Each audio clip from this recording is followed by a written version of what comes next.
Probably one of the biggest problems in your dating life in general, just with anything, or relationships, socializing with your friends, whatever, is probably that you are one-dimensional. You are one-dimensional in your sense of humor, in your conversational style, in the way that you express yourself, in the type of girls that you go after, in your approach to going after girls. Everything and anything, there's a high chance that you are a one-trick pony. You are one-dimensional. And I'll give a couple examples of what I mean by that, and you'll start to understand how this applies to, your entire approach to dating. So you have, for instance, one of my clients, and this guy's pretty, you would consider him, pretty high value. He gets really good reactions from girls. He goes on dates with very high status, beautiful women. Very cool guy, very successful, even comes from like good breeding, he's comes from posh levels of society. And so he's doing a lot of things right when it comes to dating. But his mentality is still in, I would say, the mid-tier level, and that he categorizes everything as either, I'm high value or I'm low value. And so when he's doing well, when the girl likes him, when she's texting back, when he's feeling good, he feels confident, right? And he feels free to be a little bit more goofy or a little bit more fun and not take things so seriously. He feels more confident to, go for the kiss, to ask her to come home with him. He doesn't feel as much fear. But when things aren't going so great, when he doesn't feel on top of the world, he's not able to execute, and like he was on a date with a girl and things were very stale. Like she just wasn't giving him a lot from the first couple minutes. And he just felt kind of locked. Like, I don't know what to do. And so he spent an hour and a half being in a very boring date. And what I told him is that, okay, if you're in a situation where you're kind of being lame or beta or, needy or she sees you as low value, the response to that is to pull back and to show less interest, right? Because basically this person is viewing you as lesser than them, and you have to show them why that's wrong. But if the problem is that you guys aren't connecting, that there's this bridge and it feels more like an interview than a date, the solution to that is not to do that. Because if you just do that, it's going to continue to be boring, right? The solution to that is you have to do something wild. You have to do something goofy. You have to do something like break the fourth wall. You need to, what I suggested that he would do, and this will make sense in terms of the context of the video in just a second, don't worry. What I told him to do was you need to I really like breaking the fourth wall. So say, hey, what's going on here? You've been kind of reserved for the past, 10, 15 minutes. I thought maybe you're just kind of nervous. We just met, but I don't know, something's up. I mean, did you have a good day? Do you think did I catfish you? Do I not look like I did in my photos? Because they met on online dating. He normally does a lot of day game, but this was one of his first online or dating app dates in a long time. Something I'm just trying to say something, right? What my goal is I want to kick her out of autopilot because she's in some sort of mood for some reason, and I want to do anything to break out. And to do that, you have to be creative. Now, do you have to do this in a way that's attractive? Yeah, you have to make sure you're not coming off like, oh, is everything okay? Or are you I'm not saying, you can't be high value at all about it. But the main energy that needs to go into this move is break the ice, break the mold. You have to do something weird and different, right? Because it's bland. And it's basically, if you act weird, she'll feel more comfortable because you've kind of shown some vulnerability and weirdness, and then she can maybe let loose because something is causing her to be locked up. So this is a quick little tidbit of game. If you're low value, you have to pull back interest to show your high value. If she's bored and there's a lack of connection, then you have to do something opposite. You have to do something actually kind of high energy and risky in order to build a bridge between you two. Anyways, his problem is a lot of times he's not willing to do this because when he sees that she's not showing a lot of interest, his first assumption is, oh, she must see me as low value. Because he knows how to play this game, right? He's from high value society, right? He knows how to play the game of, You show interest, you show too much, now you're seen as lower than her, so you have to recalibrate it by pulling back interest so you don't look lame and beta. So this is his default setting. He's one-dimensional in his view of how the dating dynamics works. And what I'm trying to explain to him, I was like, dude, there are more variables than just high value and low value in dating. That's a lot of my problem with most dating coaches and a lot of red pill bullshit out there. It's one-dimensional. You're either alpha fucks or beta bucks, right? You're either a lion or you're a sheep. And it's like, brother, like, yes. Do some people fall into these categories? For sure, right? And some people, this message might resonate with them and help them. But dating is far more, because in that one-dimensional world, if a guy has one more dollar than you, one more inch on you in height or dick size, one more follower on Instagram, he's higher value and he's the man and you're a bitch, right? It's such a one-dimensional view of reality.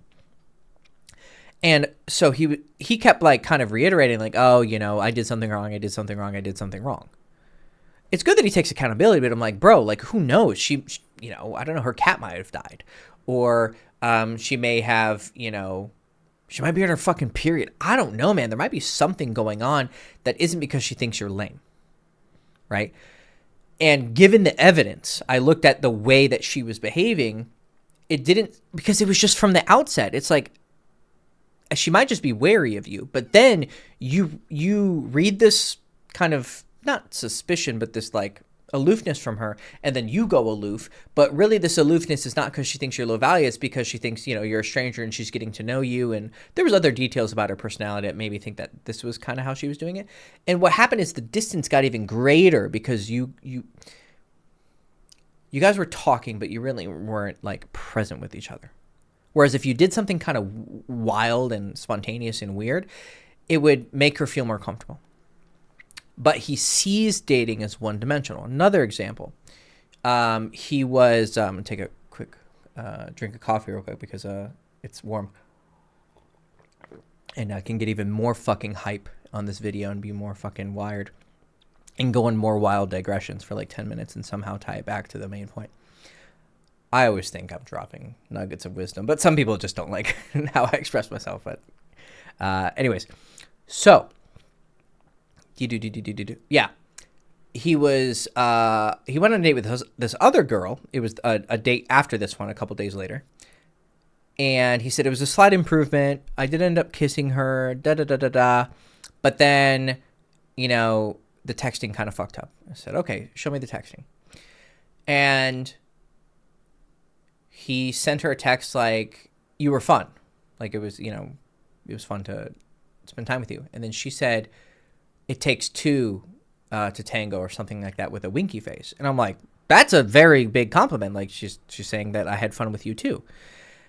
And he said, oh, okay, I'll take partial credit. And then she didn't respond. And he said to me, he's like, oh, it didn't go that well. I'm like, she made out with you. He's like, well, she wasn't like super into it. I was like, dude, if she didn't want to kiss you, she wouldn't have kissed you. You went to kiss her. She kissed you. You made out with her.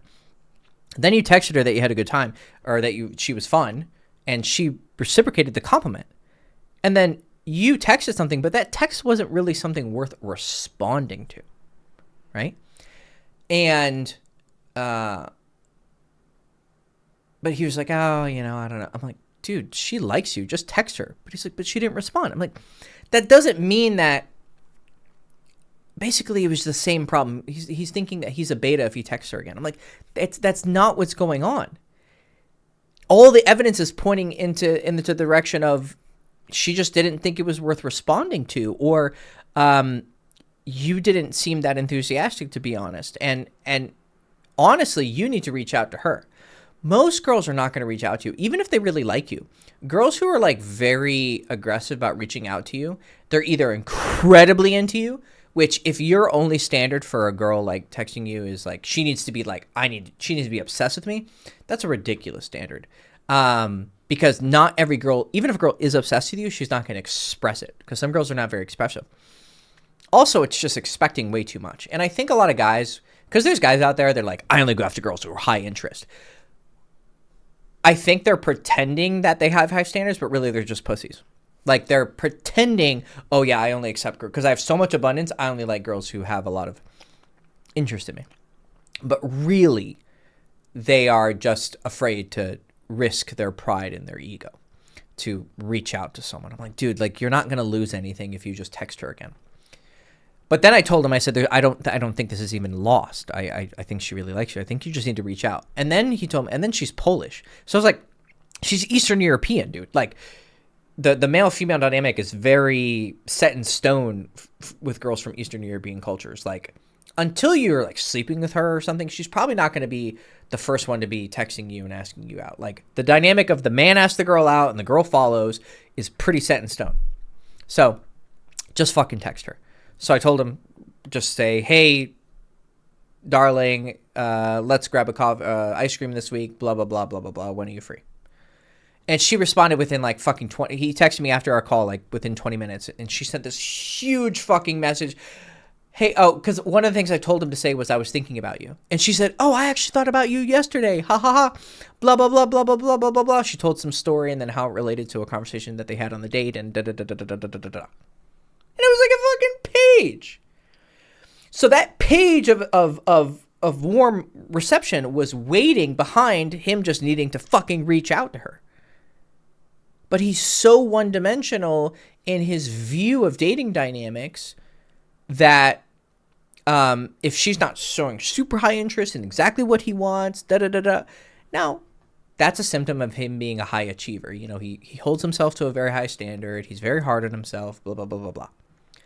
So he has his own type of one-dimensionality. The one-dimensional problem, whatever it is that you have, might be different, right? Like you might hear that story and go, okay, well, that's not my issue.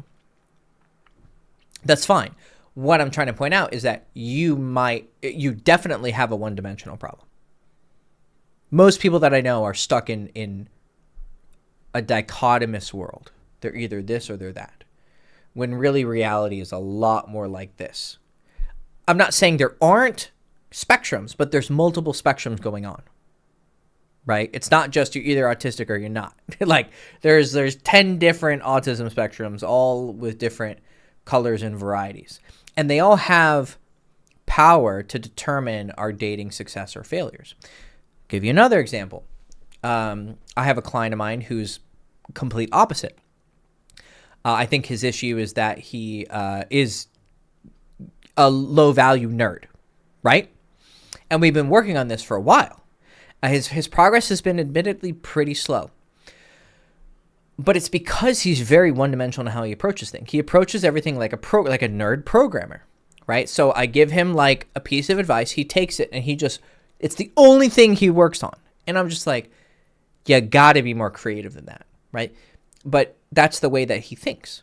And I'm just like, okay, well, I have to adapt to that. He's going to learn slowly, and this is how he's going to get better. So one of the things that I worked on with him a lot, because the way he expressed himself was so monotone. He was just like, hey, excuse me, I saw you over here, and I thought really cute, and I wanted to come say hi, but it was like also nervous. So he was kind of stuttering and talking very like quietly. Excuse me, hi. I saw you over here and I just wanted, and I'm like, holy shit, dude. Like, you need like raise the volume, put some fucking color into it. You know, you got to add something to it, right? I told him, I was like, your problem is you're plain white rice.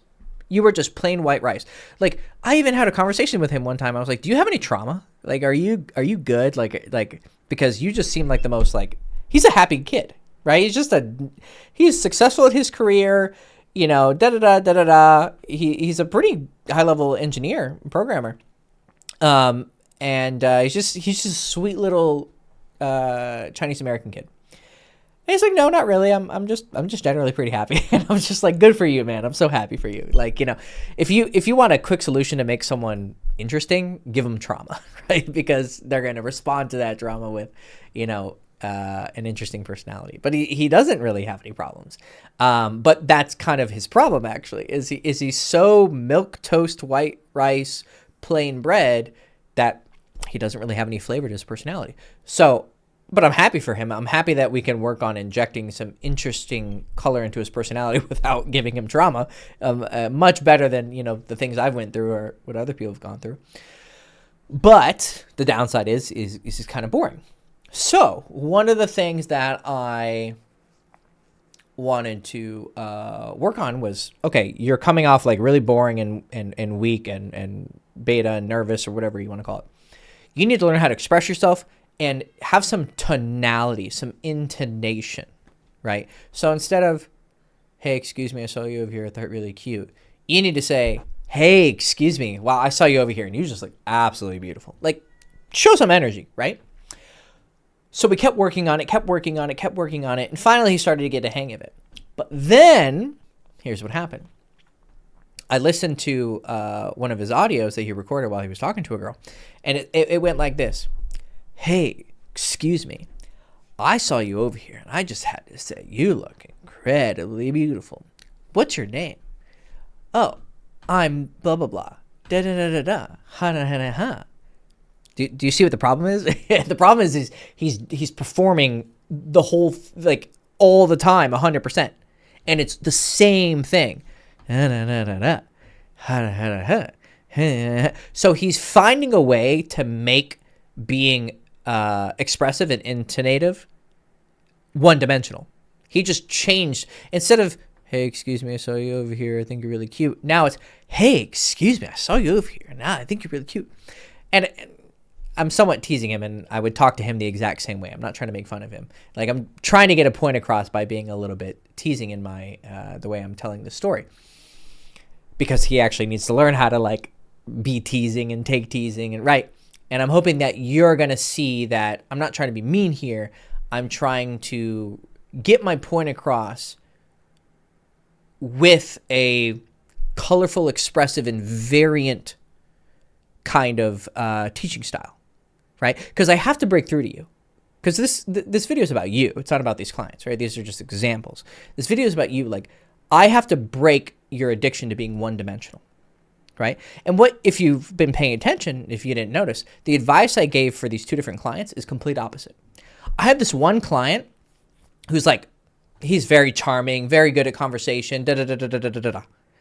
My advice to him is actually to be kind of nice to him and, like, sweet, and tell him you can relax, you can be nice, and da-da-da. My advice to this guy is, man, you got to get some edge, you got to show some color, quit being so, but don't turn that into a new type of monotone, which is what my client did, right? I need to get, so my advice to them is opposite. You need to be nicer, and you need to be, not meaner, but, like, you need some more, like, to you. Right? But the problem is this guy, because he is a little bit more inexperienced, he took that advice and then just made a slight improvement, but a different type of one-dimensionality.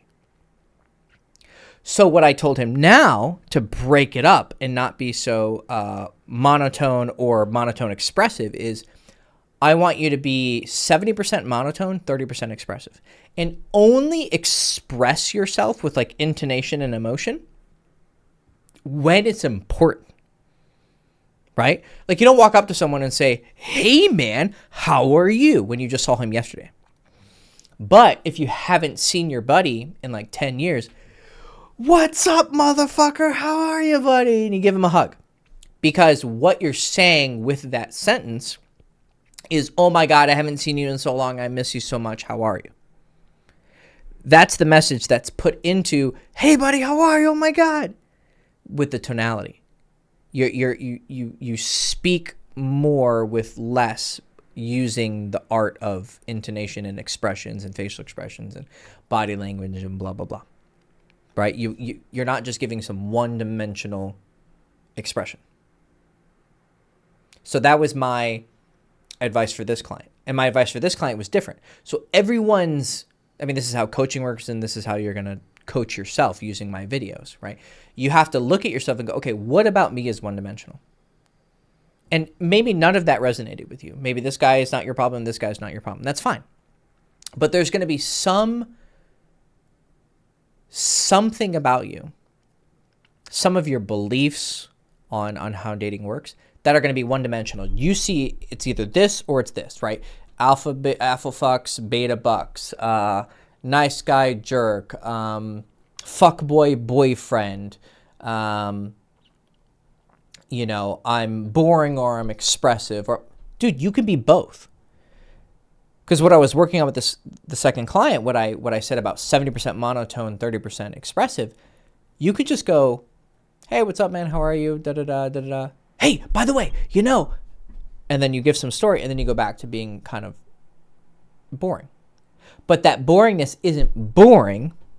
That boringness fits the mood because not everything that you say has to be super exciting. Same thing when you're talking to a girl. Watch. Hey, excuse me, I saw you over here. You just look absolutely beautiful. Too much, right? Hey, excuse me, I saw you over here, and I just thought you looked really beautiful. What's your name? Now too boring. But you can do this.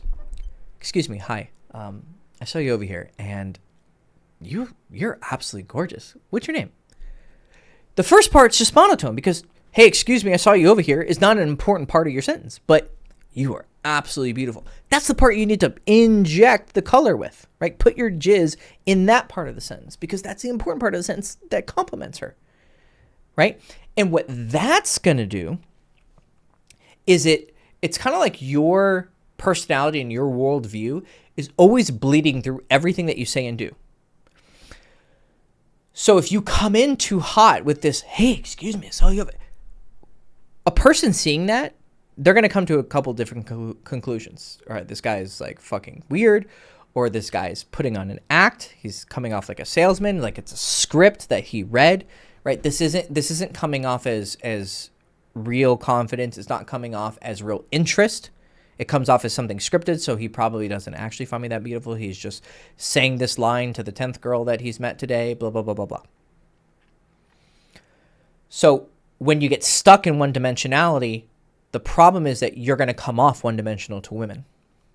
I had this problem for years. I mean, one of the biggest issues that I had for a long time in my dating career was seductions felt like a win-lose battle. Either I win because I got you and I was the dominant man and I was successful, or I failed and I'm the bitch and she thinks I'm a loser and da-da-da. Now, that's not a correct view of seduction. Seductions have elements of that, but it's not the entire thing. But because I viewed it that way, I was kind of like my first client. When I was doing well, I felt like a god. When I was doing bad, I felt like a fucking loser. But even when I was doing well, there was girls who liked me, but they would have up a wall, and sometimes they would even tell me. Like, I would be hooking up with girls, and I'm like, like this one girl I hooked up with, and we had like kind of hooked up before, but then we were really going at it. And I asked her, I was like, what changed? And she literally told me, she's like, I would tell you, but I don't want to make your ego bigger. And I was like, what? Because of the way that I approached, because she knew I was a playboy and da-da-da-da. So and just the way I approach things, she viewed me as someone who views the world, because of the way that I express myself, as this, like, you're either the winner or you're the loser. And so because of that, she felt like she was locked into a game of winning and losing, which is a very unhealthy way to see things. And so she's going to, like, my fingers are like deep inside of her pussy, right? And still she has somewhat of a wall up with me. Whereas she should be totally open. But because I'm approaching the world one-dimensionally, she's also feeling locked into this dynamic. Now, she's turned on enough by me that she's in my bed, letting me finger blast her. But those are the consequences of being one-dimensional, right? And it wasn't until I stopped viewing it as like, I got her, and instead starting to view it as, hey, we're connecting and we're having a nice time together, that I stopped getting so much of this, like, seductions are a competition. Either I submit to you or you submit to me. There are elements of it. So someone who says, oh yeah, it's just a completely cooperative act, well, that's also wrong, right? Do you see what I mean by one-dimensional? It's like blue pill, red pill. Oh, it's all a competition and women are hypergamous and you have to be high value. Too one-dimensional. Blue pill. Oh, it's just about connections. If she doesn't like you, it wasn't meant to be, blah, blah, blah. You're going to find the one. Also one-dimensional, right? You got to bleed them together. And there's green and purple and white and black and blah, blah, blah, blah, blah. Because there's elements of all of these things that are true. Black pill isn't like 100% wrong. It's just like majority wrong. But there's some truth to what they're saying. There's some truth to the red pill. There's some truth to the, the blue pill and the purple pill, whatever, right? So stop being one-dimensional. And it applies to anything. Like I just applied it to like your opener when you're first immediately talking to girls with a client who's, really struggling just to get off the ground, even after doing a lot of approaches, but because he's just a chronically one-dimensional guy. Or a client of mine who's like pretty damn successful by most guys' standards. Like he's probably my top performing client in terms of like the consistency and the quantity and the quality of girls that he's getting. Like he's just like, and he already came to me super high level. He is already getting like really hot girls and having great experiences with girls, and he's very charismatic and cool. But even he was still struggling with being one-dimensional. And so I'm trying to explain to him all these different ways that he can cast off these shackles of being one-dimensional. Because I asked him, I said, look, right now, you're this cool, high-value hot guy. Good. Don't you want to be the guy that girls just like melt for, like the guy they remember through the rest of their lives? Even if it was just a one-night stand, it was something like, but it was such a cool, unique experience. He's like, yeah, of course I want to be that guy. I was like, okay, if you want to be that guy, you have to approach this in a way that only that guy approaches it. But most guys are stuck in this one-dimensional world. So start challenging everything, the way that you express yourself, the way that your beliefs on like why you failed, right? What girls want, why they want it, the nature of women, how you should be texting, how you should be doing dates, how you should run relationships. Right? Relationships are not this thing where it's like, I'm the man and da-da-da, and she's at home, and she sucks my dick and cooks fucking cherry pies, right? But then it's not also, we're an equitable 50-50. Let me put my glasses on for this one. We're 50-50 and da-da-da, and then she pegs me at night, right? It's like, that's fucking gay, right? Like, there is an element of you being the man and her being the woman. But it's not so much that you're in some fantasy 1950s, because 1950s wasn't what you think it was. Like, there's no point in history where things were like, it's the way it is. No. Reality is always non-one-dimensional. And the more you can adapt to that fuzzy weirdness that it is, the more high-performing you will be. So, very abstract video. Maybe it was useful. Maybe not. Hope it was. Hope it made sense. Tried to make it as concrete as possible by using my clients as examples. And my coffee's cold now. Fuck. I did just yap for 28 minutes, so that's what I get. Where do I go from here? Yeah, I have room for like 1 or 2 more clients for the next 6 months. I did just pick up, I don't know if I told you guys, I picked up a girl client. A lot of fun. I've had girl clients before, but this is really cool. And, but yeah, I have room for like 1 or 2 more clients for the next like 6-ish months. So, cause I tend to do 6-month programs. I like to work with people for a little bit longer. So yeah, so if you're interested in coaching, I would suggest you jump on it now. Because I will be booked up. Anyways, as always, you have my day game course in the description if you're interested in how to meet girls. And then texting girls, I have a texting book also in the description. Pick either or both up, or sign up for a coaching consultation, which you can.